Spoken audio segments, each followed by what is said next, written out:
Ahoy，各位小船長，今日我哋要展開一場 Tomica 大冒險，即刻開箱睇下裏面有啲咩。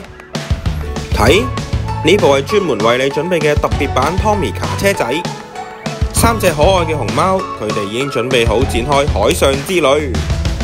喺我哋出航之前，首先用呢啲咁靚嘅貼紙裝飾下部渡輪先啦，跟住降低上層甲板，準備裝載你嘅 Tomica 車隊。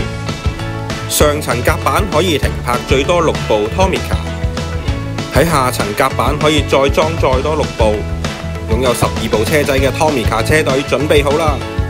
用手推動渡輪就可以喺地板上任意滑行，你嘅 Tomica 艦隊準時出發。到達目的地，係時候登陸啦！撳實個掣 ，Tomica 車仔即刻衝晒出嚟，準備好進行下一個任務。謹記3個簡單步驟，就可以隨時準備出航冒險。Tomica 收納運輸渡輪